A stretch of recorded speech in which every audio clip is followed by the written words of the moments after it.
Hoje nós vamos terminar o estudo das 7 igrejas. Só para relembrar, nesse período nós estamos estudando 3 profecias. 7 igrejas, 7 selos e 7 trombetas. Então o livro de Apocalipse, nessa sessão, de capítulo 1 a 11, é dividido assim. Capítulos 1 a 3, as 7 igrejas. Capítulos 4 a 7, os 7 selos. 8 a 11, as 7 trombetas. E no estudo das 7 igrejas, Éfeso, Esmirna, Pérgamo, Tiatira, Sardes, Filadélfia e Laodiceia, nós temos os 7 períodos da igreja. E nessa sessão de Apocalipse, onde nós temos o estudo das 7 igrejas, nós vemos a forma que Jesus viu o estado de seu povo durante 7 eras principais da dispensação cristã, desde os dias dos apóstolos até o fechamento da porta da graça. Nós temos o período apostólico, do ano 31 ao ano 100.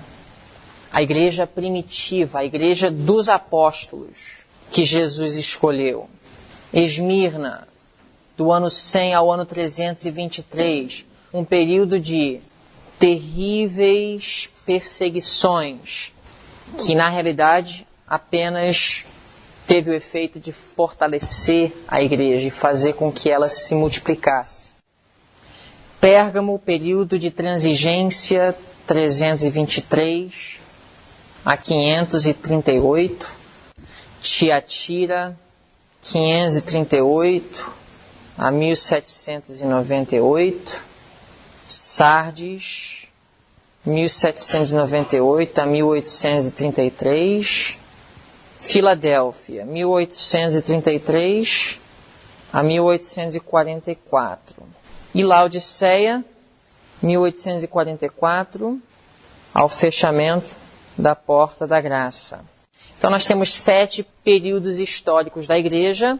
É bom vocês gravarem pelo menos o nome em ordem das 7 igrejas, os períodos que elas representam, o que o nome de cada uma delas significa e os anos que abrangem cada um desses períodos. É interessante também notar que cada uma dessas igrejas tem lições para as nossas vidas pessoais. Por exemplo, o período da igreja primitiva, os anos iniciais de sacrifício e abnegação dos apóstolos e os primeiros discípulos de Cristo, pobreza, rejeição, má fama, perseguição, mas isso tendeu a unir a igreja, houve um fervor, mas com o tempo aquele primeiro amor foi se esfriando. Isso muitas vezes acontece conosco em um nível individual, em nossa carreira cristã. Nós começamos bem, mas com o tempo nós nos enfraquecemos. Assim como também na verdade presente, aquele primeiro fervor de aceitar a luz e abraçá-la e viver com todo aquele entusiasmo, mas com o passar do tempo entra o formalismo e perde-se a vida espiritual. Esmirna, uma igreja, assim como também Filadélfia, que não recebeu repreensão. Que lição nós temos? Os momentos em que nós sofremos mais são os quais estamos mais perto de Cristo. Os momentos de pior sofrimento normalmente nos levarão a mais proximidade de Cristo. O que nos ensina o período de Pérgamo em nível pessoal? que a transigência corrompe a fé, que a amizade do mundo é inimizade contra Deus, que não vale a pena sacrificar princípios para ganhar o favor do mundo, ou dos inimigos de Deus, ou daqueles que não apreciam os seus princípios. O que nos ensina o período de Tiatira, que no momento em que Satanás tem o maior poder, aparentemente controle total, Deus ainda está sob o controle das circunstâncias de nossas vidas. Sardes é muito semelhante a Éfeso, no sentido que um movimento que começa bem, nasce da pureza, da abnegação, do sofrimento, mas com o tempo vai se esfriando e toma o lugar do Espírito de Deus e a vida religiosa, o formalismo. Filadélfia, muito parecido com Esmirna. Perseguição, mas uma igreja que foi bem vista aos olhos de Cristo, próxima dele, deu bons frutos. E Laodiceia, também bastante parecido com Pérgamo, no sentido que é um período de transigência, um período em que não há muito de bom a dizer a respeito do povo de Deus. Infelizmente, apesar de muitos privilégios e muitas oportunidades, a igreja nesse período não vive de acordo com a altura de seu chamado. Outra coisa, durante o período de Pérgamo, a perseguição cessou. Durante o período de Laodiceia, a perseguição também cessa. Na realidade, a perseguição só vai voltar mesmo no fim. Então, nós vemos alguns paralelos e lições para as nossas vidas pessoais. Laodiceia tem muitas aplicações para indivíduos. E nós estamos vivendo no período de Laodiceia, então é uma igreja importante para nós estudarmos. Vamos, antes de estudar Laodiceia, só terminar ontem, estávamos falando sobre Filadélfia, capítulo 3, verso 7, Jesus disse: "E ao anjo da igreja que está em Filadélfia escreve, isto diz o que é santo, o que é verdadeiro." Nós não falamos sobre essa parte da introdução, mas o que vocês acham? Por que Jesus diria, isto diz o que é santo e verdadeiro? Porque ele estava se referindo, ou ele estava abordando uma igreja santa, e uma igreja que tinha uma doutrina pura e verdadeira. Isto diz o que é santo e verdadeiro. Nós já falamos sobre a chave de Davi. Jesus é o que tem a chave de Davi. Ele abriria a porta do lugar santíssimo, que ninguém fecha. E ele fecharia a porta do santo, que ninguém abre. Inclusive tem uma visão em Primeiros Escritos, em que após 1844, aqueles que rejeitaram a mensagem da purificação do santuário à luz do ministério sacerdotal de Cristo no lugar santíssimo, quando pensavam estar adorando a Deus, estavam na realidade adorando a Satanás no lugar santo. É uma visão muito interessante. Está em Primeiros Escritos. É uma visão de Jesus saindo do santo para o santíssimo. Capítulo 3, verso 10, Jesus disse assim: "Como guardaste a palavra da minha paciência, também eu te guardarei da hora da tentação que há de vir sobre todo o mundo, para tentar os que habitam na terra." Existem duas opiniões sobre hora da tentação. Nós ficamos de falar sobre isso ontem. Uma é que hora da tentação se refere ao grande desapontamento. Outros dizem as 7 últimas pragas. Qual dos dois? Bom, eu vou dar para vocês o que eu creio, e aí depois vocês podem tirar suas próprias conclusões. Mas eu vejo 3 motivos pelos quais hora da tentação estaria se referindo às 7 últimas pragas. 3 motivos. Primeiro, verso 10 diz assim: como guardaste a palavra da minha paciência, também eu te guardarei da hora da tentação que há de vir sobre todo o mundo, para tentar os que habitam na terra. Esse hora da tentação, se fosse o grande desapontamento, não teria uma abrangência de todo o mundo. O grande desapontamento, na realidade, foi um grande desapontamento por um punhado de 50 mil pessoas, aproximadamente, dos que estavam no ano de 1844 aguardando a vinda de Jesus no dia 22 de outubro. Agora, sabemos que as 7 últimas pragas têm uma abrangência global. Todo o mundo e a maioria do mundo vai ser atingido pelas 7 últimas pragas. Outra questão: os fiéis do período de Filadélfia passaram, sim, pela hora da tentação. Ou seja, eles não foram guardados da hora da tentação, eles tiveram que passar por ela, o grande desapontamento. Ou seja, eles foram, sim, atingidos pelo desapontamento. Eles foram atingidos. Mas, o que Jesus disse aqui: guardaste a palavra da minha paciência, também eu te guardarei da hora da tentação. Ou seja, não seriam atingidos, não seriam afetados. Teriam mais coerência 7 últimas pragas. E outra razão é que no livro de Deuteronômio, capítulo 4, nós temos no verso 34 a palavra tentação, não só nesse texto, mas eu vou dar esse texto como exemplo. Deuteronômio 4:34, a palavra tentação é usada para descrever as 10 pragas do Egito.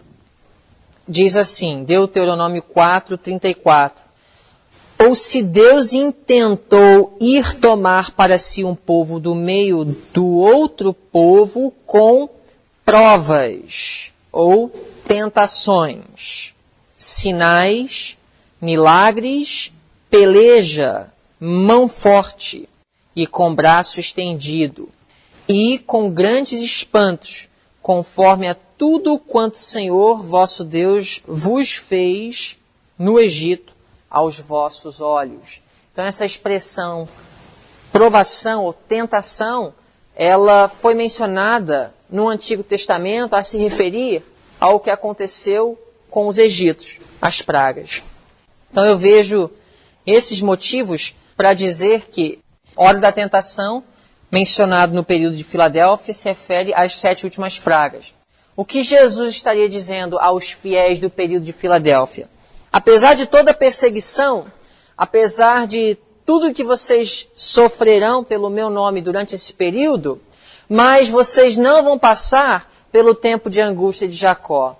Vocês não vão passar pela angústia, o tempo de angústia e de provação que nunca houve desde que houve nação. Ou seja, de todo o sofrimento que vocês já sofreram, vocês, entretanto, serão guardados da hora da tentação que há de vir sobre todo o mundo para tentar todos os que habitam na terra. É interessante notar que os fiéis do período de Filadélfia, nem todos suportaram o grande desapontamento e ainda morreram em Cristo. Isso é interessante. Por exemplo, Guilherme Miller. Ele morreu logo depois, mas ele morreu em Cristo, nós sabemos disso, porque nós temos o testemunho de Ellen White, mas não teve compreensão da luz que, depois do desapontamento, veio aos fiéis. E muitos outros que foram fiéis, usados por Deus, provavelmente morreram em Cristo, mas o grande desapontamento foi demais. A decepção foi grande. Agora, alguns realmente abandonaram a fé e até amaldiçoaram a Deus, e esses aí provavelmente se perderam. Mas alguns não suportaram de alguma forma, não avançaram. E como Guilherme Müller, provavelmente estarão no céu. Como Deus vai julgar, nós vamos descobrir no milênio, né? No milênio nós vamos entender os juízos de Deus, tanto para com os salvos, também para com os perdidos. Eu vou querer saber sobre Guilherme Müller. Como foi isso? Que a gente tem aquela questão que nós compreendemos de Deus julgar de acordo com a luz que temos. Guilherme Müller soube do sábado, mas Deus vai mostrar como ele leva tudo em consideração e como realmente a verdade do sábado chegou a Guilherme Müller. Aí eu vou entender, por isso Deus não considerou que ele realmente tivesse recebido a luz sobre o sábado. Porque uma coisa é certa, saber do sábado ele sabia. Ele viveu no período em que os adventistas do sétimo dia deram prosseguimento ao movimento adventista e protestantismo verdadeiro que surgiu na Europa durante a Reforma. Então, por isso eu acredito que seria mais coerente as 7 últimas pragas. Realmente, Jesus dizer, olha, vocês não vão passar por este período.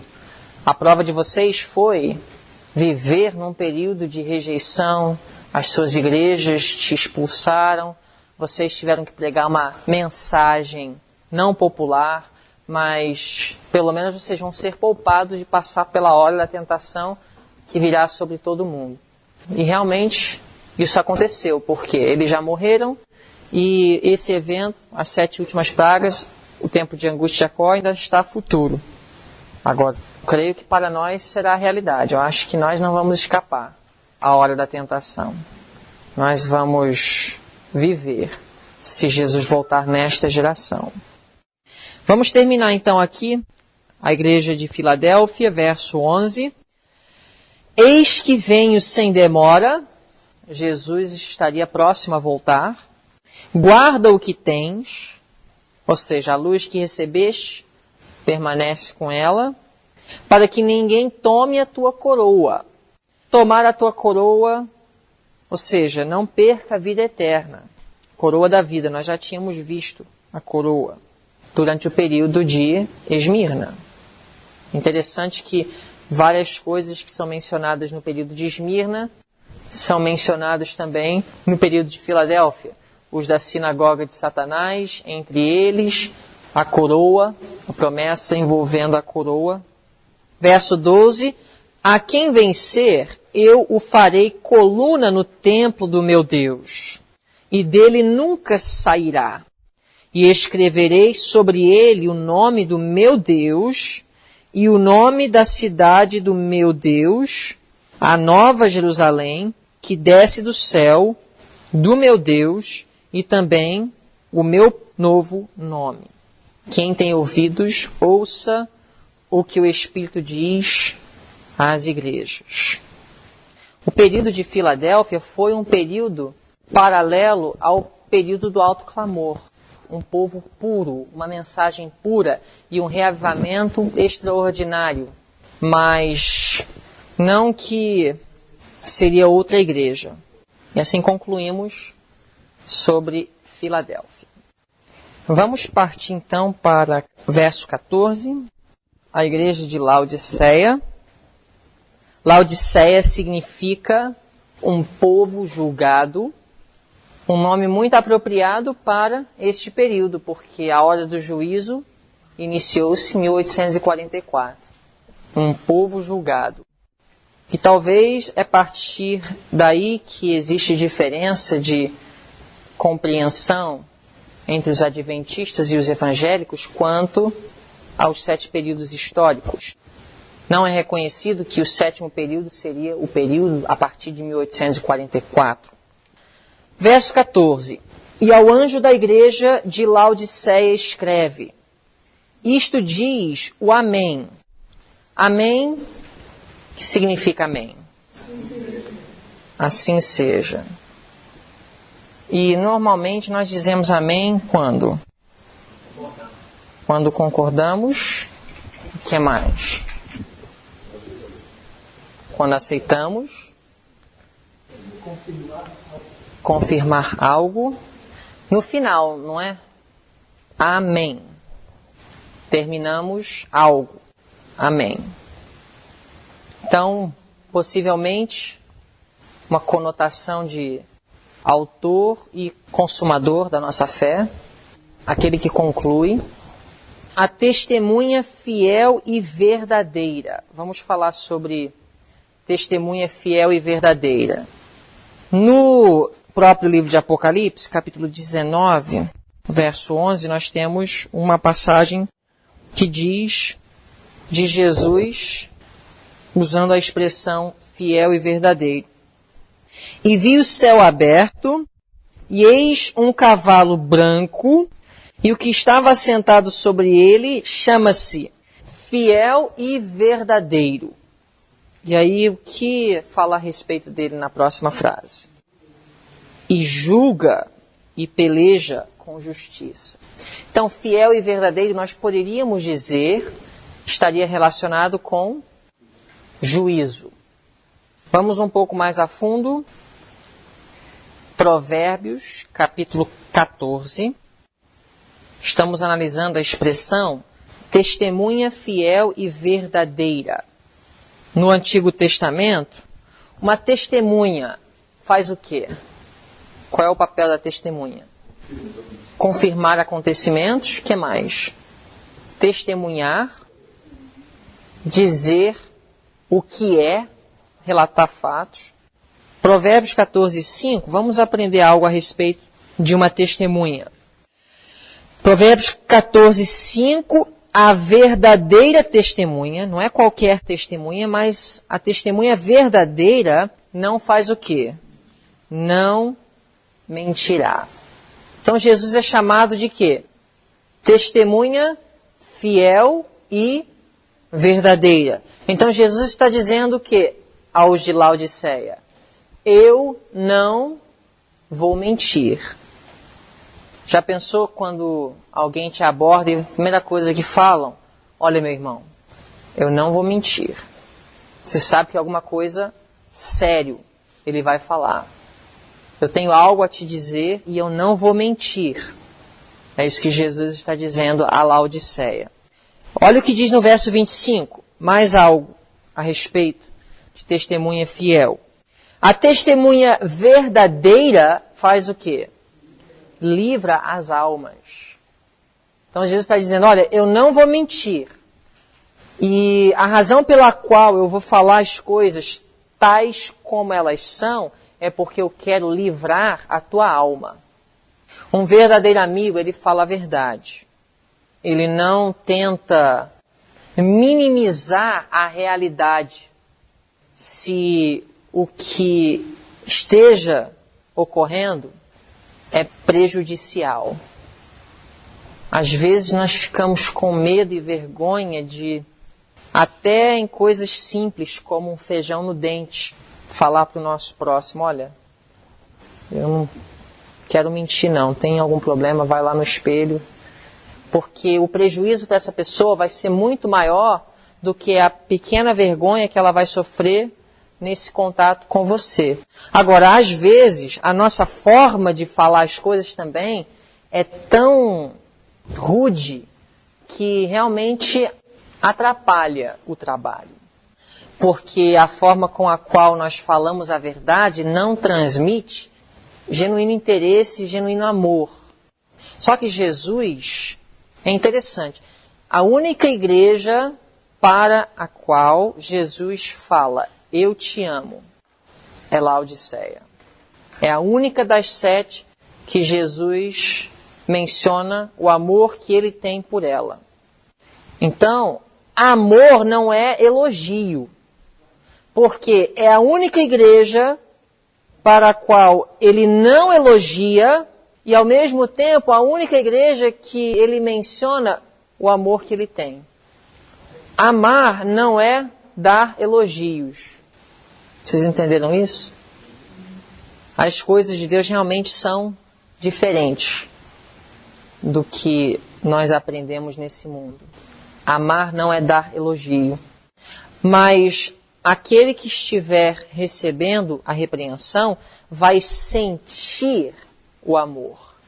Ele vai perceber o amor no tom de voz, no olhar e nas ações, apesar de conteúdo de palavras difícil, mas o resto vai dizer, eu te amo.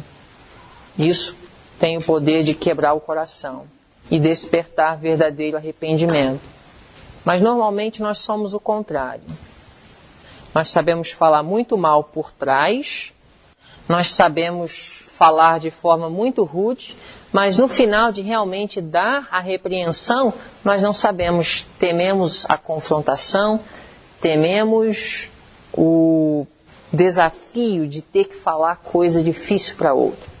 Nós temos mais facilidade em falar mal da pessoa para outros, a não ser a própria pessoa. Está relacionado à natureza humana. Assim é. Não tem outra explicativa. Nossa natureza é assim. Nós não gostamos de confrontação. Nós preferimos passar 2 horas conversando com outra pessoa sobre o problema do fulano e nunca ir até o fulano. E tratar o fulano com indiferença, nem olhar para ele, falar com um tom grosseiro. E ele vai sentir o desagrado, mas ele nunca vai ficar sabendo realmente o motivo, de forma distinta, clara, direta. E no final não ajudamos em nada o fulano. Só acabamos com sua reputação e demonstramos de forma indireta o nosso desagrado. Jesus aqui, a Laodiceia, ele revela outra abordagem. Testemunha fiel e verdadeira. Vamos voltar a Apocalipse 3. Diz assim, a última parte do verso 14, o princípio da criação de Deus. É semelhante àquela expressão que nós lemos no capítulo 1, verso 5, o primogênito dentre os mortos, mas aqui não é dentre os mortos, é da criação de Deus. 2 formas de interpretar. Ou ele foi o primeiro ser criado, os arianos interpretaram assim, e muitos arianos existem hoje. Jesus foi o princípio da criação de Deus.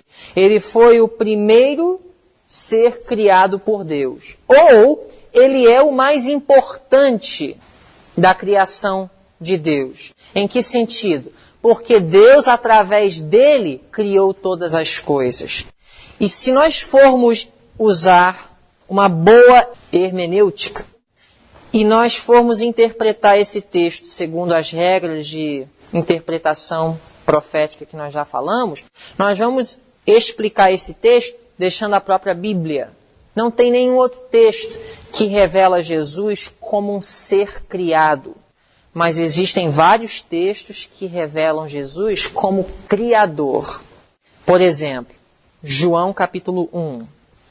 Vamos explicar Apocalipse 3:14, o princípio da criação de Deus, analisando alguns textos que falam sobre Jesus como criador.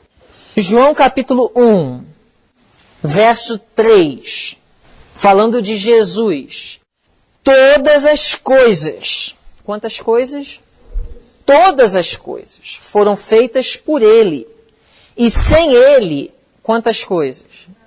Nada do que foi feito se fez. Será que isso inclui os anjos? Será que todas as coisas aqui inclui todos os mundos criados por Deus nesse vasto universo? Será que Jesus é o princípio da criação de Deus nesse sentido? Que, através dele, todas as coisas foram criadas? Vamos abrir em Colossenses 1, 15 a 17. Falando de Cristo, o qual é a imagem do Deus invisível, o primogênito ou princípio de toda a criação. Nós já analisamos esse texto. Quando fala de primogênito, é sempre se referindo a primeiro em ordem. Vocês conhecem primogênitos na Bíblia que não foi o primeiro? Isaac, Jacó, Davi. Então, primogênito nem sempre se refere a primeiro em ordem. Pode se referir a quê? Mais importante. Também, primeiros frutos não significa sempre o quê? Primeira colheita, mas pode se referir ao quê? a melhor qualidade também, não é? Olha no verso 16. Porque nele, ou através dele, foram criadas quantas coisas? Todas as coisas que há nos céus, isso abrange todos os mundos criados? Sim. E na terra, toda criatura deste mundo? Sim.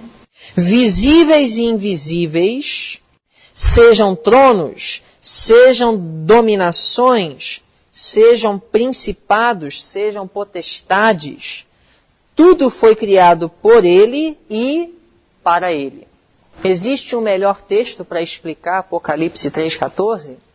Agora, que texto alguém poderia apresentar para explicar Apocalipse 3,14 que Jesus foi o primeiro ser criado por Deus? Existe algum texto? Existem alguns textos difíceis que aparentemente revelam Jesus como um ser gerado. Mas todos os textos que revelam Jesus como um ser gerado, eu não vou dar para vocês agora, mas anotem isso na sua mente. Todos eles se referem à humanidade de Cristo. Todos os textos que revelam Jesus como um ser gerado estão se referindo à humanidade de Cristo. Então, o próprio contexto vai dizer se nós estamos falando de Jesus em seus atributos divinos ou Jesus em seus atributos humanos. Entendeu? Deixa eu só ler para vocês aqui em Hebreus 1. Abram comigo em Hebreus 1, verso 4. É um texto que é usado para dizer que ele foi criado, mas só para vocês verem, às vezes, como é complicado a interpretação. Hebreus 1, 4. Falando de Cristo. Olha a palavra. Qual é a primeira palavra? Feito. Jesus foi feito, tanto mais excelente do que os anjos. Está falando sobre a humanidade ou divindade? Divindade. Esse aqui nem está falando de humanidade, não, é divindade. Mas olha o contexto. Jesus foi feito, tanto mais excelente do que os anjos. Se eu falar Barack Obama, em janeiro de 2009, foi feito presidente dos Estados Unidos da América, isso quer dizer que ele foi gerado naquele ano? Ele foi promovido a essa posição. Vocês estão entendendo? Se você ler o contexto aqui, está falando de Jesus depois de sua ressurreição e a posição que ele ocupou junto à destra do Pai. Ele foi feito tanto mais excelente do que os anjos. Vocês entenderam? Então aqui não está falando da criação, da origem de Cristo. Está falando de sua posição após sua ressurreição. É tão importante interpretar os textos segundo o contexto. Não tem, vocês podem procurar, se vocês encontrarem, me mostram, um texto que revela Jesus como um ser criado pelo Pai. Primeiro, todos os textos que revelam ele como tendo sido gerado, ele não teria sido o primeiro. Então, de qualquer forma, não serviria para explicar Apocalipse 3,14, porque lá diz o quê?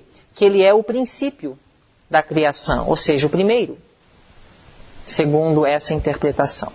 Bom, vamos lá. Apocalipse 3, ele é o princípio da criação. Deixa eu dar mais um texto para vocês, para explicar o princípio da criação. Salmo 33, versos 6 a 9. Se nós entendemos que o princípio da criação está revelando Jesus em seu atributo como Criador, então a próxima pergunta seria, como que ele criou e por que que isso é relevante para os laodiceanos? Vocês entenderam? Se Jesus é Criador, por que que isso é importante para os laodiceanos? Por que que esse atributo de Cristo, dele ser Criador, é relevante para esse período? Como que ele criou? Verso 6, Salmo 33. Qual é a próxima palavra? Que diz? Pela palavra do Senhor foram feitos os céus e todo o exército deles pelo espírito da sua boca. Olhe no verso 9. porque falou e foi o quê? Feito. Durante esse período, a grande doutrina de justiça pela fé precisaria ser compreendida e vivida. E sem entender esse princípio aqui, pela palavra do Senhor, tudo é feito, porque Ele falou e foi feito. Essa é a chave para entender justiça pela fé. É o poder da palavra que justifica e é o poder da palavra que santifica. E daí nós temos, então, uma controvérsia.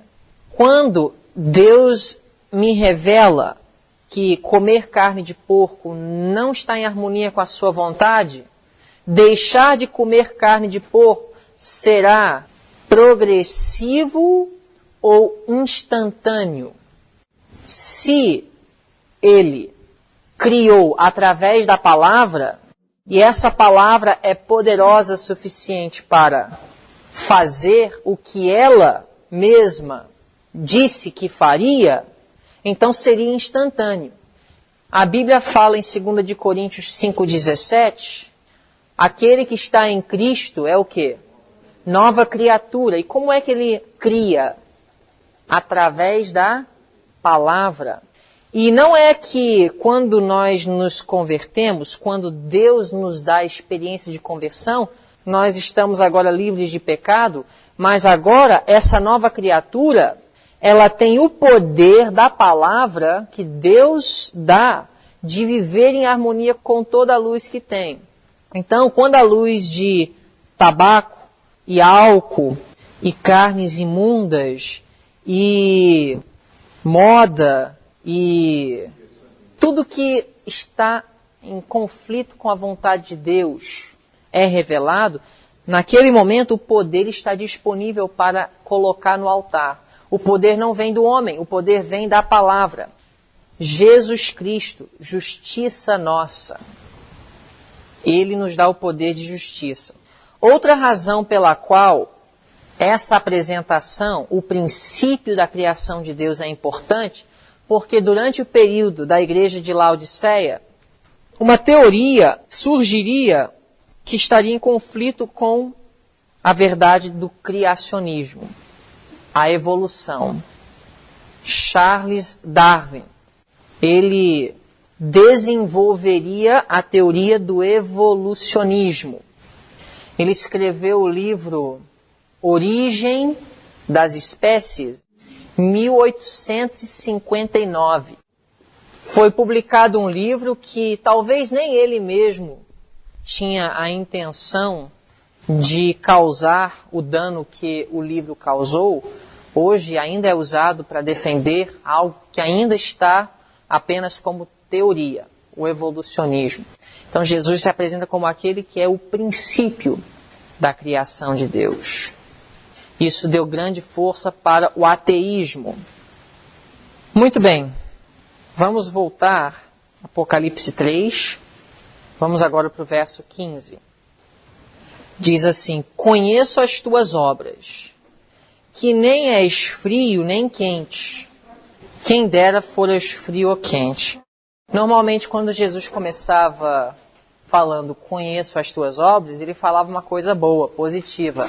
Mas aqui ele fala, nem és frio nem quente. Quem dera foras frio ou quente. Se nem és frio nem quente, é o quê? Morno. Então nós temos 3 condições: quente, morno ou frio. Nós já aprendemos, baseado em Mateus 24:12, frio. O que causa frieza? A iniquidade cresce, o que acontece? O amor se esfria, frio. Então, pecado. Ou, podemos dizer, uma condição de hostilidade aberta contra Deus, ou estar no mundo. E quente. Se pecado causa frieza, então quente seria o quê? Fidelidade, ou podemos dizer santidade, ou harmonia com Deus. Então, morno seria uma condição de professar fidelidade, santidade e harmonia com Deus, mas no interior está em uma posição de hostilidade com Ele. Meio termo. Nós podemos encontrar um bom caso na Bíblia para descrever o que seria meio termo, a esposa de Ló. Inclusive, Jesus fala assim, Lucas 17:32, no contexto de falar sobre a sua vinda, ele fala, lembra-te da esposa de Ló. E ela morreu onde? Nem em Sodoma. Sodoma seria o quê? No mundo, ou frio. Mas nem também se salvou. Então ela estava numa posição de mornidão, a esposa de Ló. Uma formalidade, uma aparência de santidade sem uma transformação seria isso. A aparência de piedade negando a eficácia dela. Paulo fala sobre isso em 2 de Timóteo. 1 de João 2,15, quem ama o mundo, o amor do Pai não está nele. Isso é morno. Mateus 7, 21-23, muitos me dirão naquele dia, Senhor, Senhor, não fizemos isso e aquilo e não sei o que mais, no teu nome, o nome de fidelidade, harmonia com Deus, ele vai dizer, nunca vos conheci, vós que pratiques o quê? Iniquidade, pecado. Nunca vos conheci. Tiago 4,4, o amor do mundo é inimizade, hostilidade contra Deus. Falando aos cristãos. Verso 16. Assim, porque és morno e não és frio nem quente, vomitar-te-ei da minha boca. Se você procurar no Espírito de Profecia um comentário sobre essa passagem, você vai ver que Jesus está se referindo a rejeitar as orações. Porque nem és frio nem morno. Jesus prefere que estejamos frio do que morno. É mais fácil salvar alguém que está frio ou alguém que está morno. Por incrível que pareça, o frio. Apesar de que aparentemente o morno está mais perto de Cristo. Mas o morno está mais perto de Cristo, mas não perto o suficiente para se salvar. Mas ele acha que está salvo, então ele está pior. Porque o frio já está consciente de que ele está em uma posição de hostilidade contra Deus. Mas o morno acredita que está bem com Deus. E essa posição é mais perigosa. Por quê? A questão de salvação não é chegar perto de Cristo. É estar nele e somente nele. Justiça imputada e comunicada. Salmo 66, 18, só para explicar, vomitar-te-ei da minha boca, a Bíblia fala, se eu atender iniquidade no meu coração, o Senhor não me ouvirá. Morno. Dizer que eu sou de Cristo, mas ao mesmo tempo dizer sim ao pecado, sim à tentação. Se eu atender iniquidade no meu coração, o Senhor não me ouvirá. Ele vai me vomitar de sua boca. É algo que Deus não suporta. Ele prefere que estejamos frios do que mornos. Porque vale a pena. Não é melhor estar no mundo do que estar na igreja e ainda querer fazer a minha própria vontade? Não adianta eu escolher Jesus como Senhor de minha vida e ainda querer negá-lo em alguns detalhes de meu estilo de vida, de meus hábitos, de minhas vontades. Então não adianta, é melhor estar no mundo. Porque estar na igreja para quê? Me privar de algumas coisas, desfrutar de outras e no final não vai adiantar nada, porque o que ele quer, ele só aceita tudo, ele não aceita algumas coisas. Então é melhor frio do que morno. É lógico que ele não quer ninguém frio, ele quer quente. Mas se é para escolher entre morno e frio, ele até prefere o frio. E a gente vê isso na prática. Você tenta falar com uma pessoa que está aí no mundo, parece que ela está mais aberta ao evangelho, você já percebeu? Aí você conversa com um adventista que já acha que está na carruagem, está indo direto para o céu, e não adianta. A mente já está fechada. Por quê? Eu já estou na igreja, a igreja é a minha arca de salvação e ninguém vai me tirar dela, já estou rumo ao céu, não tem como me perder. Então é mais fácil evangelizar um frio do que um morno. Nós estamos adaptando os padrões de Deus a acomodar os amantes da iniquidade, criando, sim, um ambiente morno para que os amantes da iniquidade tenham ainda lugar dentro da igreja, se sintam bem em nosso meio. Vamos tornar nossa mensagem relevante e atrativa para o século 21. Ellen White diz assim: nós temos mais que temer de dentro do que de fora. Mas vamos para o verso 17, que diz assim: como dizes, rico sou e estou enriquecido e de nada tenho falta, e não sabes que és desgraçado, miserável, pobre, cego e nu. Você vai ver aí, todos os remédios correspondem com os problemas da igreja de Laodiceia. Eu vou mencionando os textos para explicar cada detalhe, mas vocês vão anotando que nós não vamos ler cada um. Vamos começar com a palavra desgraçado e miserável. Verso 17. A palavra miserável. Vocês podem procurar em Romanos 7:24 essa palavra. Desgraçado, miserável. O homem não convertido. Ó miserável homem que sou. O homem que conhece a vontade de Deus, mas não consegue obter a vitória sobre os seus pecados. O bom que ele quer fazer, ele não faz. E o mal que ele não quer fazer, ele faz. Esse é o homem miserável, segundo a Bíblia.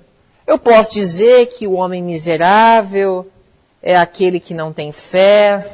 O homem miserável é aquele que não aceitou Jesus como Salvador. Mas essa não é a interpretação bíblica. Quando eu quero descobrir o que é miserável, Romanos 7 que vai me dizer. O homem miserável é o homem de Romanos 7. É por isso que eu prefiro não crer que o homem de Romanos 7 é um homem que está preparado para se encontrar com seu Deus. Porque ele é um homem miserável. E Jesus fala assim, Apocalipse 3:17. Como dizes, rico sou e estou enriquecido e de nada tenho falta. E não sabes que és desgraçado, miserável, pobre, cego e nu? Muitos se orgulham em dizer, eu sou igual ao homem de Romanos 7. É igual dizer, eu sou miserável, desgraçado, pobre, cego e nu. Esse é o homem de Romanos 7. Se rico, espiritualmente falando, segundo Tiago 2,5, é rico em fé, então pobre seria o quê?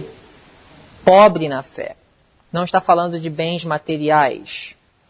E cego. O que torna uma pessoa cega? 2 Coríntios 4,4. O entendimento cego por causa do príncipe deste mundo e as coisas deste mundo. O amor a este mundo diminui a visão espiritual, a percepção espiritual e causa cegueira espiritual. Nu. O que seria nu? Primeira vez na Bíblia que nós vemos nudez é no Jardim do Éden. O que causou nudez? O pecado. Mas o que seria o oposto de nu? Vestido. Quando a gente vê vestido na Bíblia, vamos, por exemplo, em Jó 29:14. O oposto de nu seria vestido, nudez, cheio de pecado, vergonha e culpa. Vestido, Jó 29:14, vestia-me, ou seja, para eu não estar mais nu, cheio de vergonha, pecado e culpa, vestia-me de quê? Da justiça. E ela me servia de quê? vestimenta. Como manto e diadema era a minha justiça. Então o oposto de nudez é vestimenta. Vestimenta de justiça. Vamos voltar para Apocalipse 3. Vamos ver a solução para o homem que é desgraçado, miserável, pobre, cego e nu. Que diz, rico sou, estou enriquecido, e de nada tenho falta. Verso 18. Aconselho-te que de mim compres ouro provado no fogo. Esse ouro provado no fogo é para qual problema? Pobreza. 1 de Pedro 1,7. Ouro provado no fogo. Tem a ver com as tribulações que aperfeiçoam nossa fé. 1 de Pedro 1,7. E roupas brancas.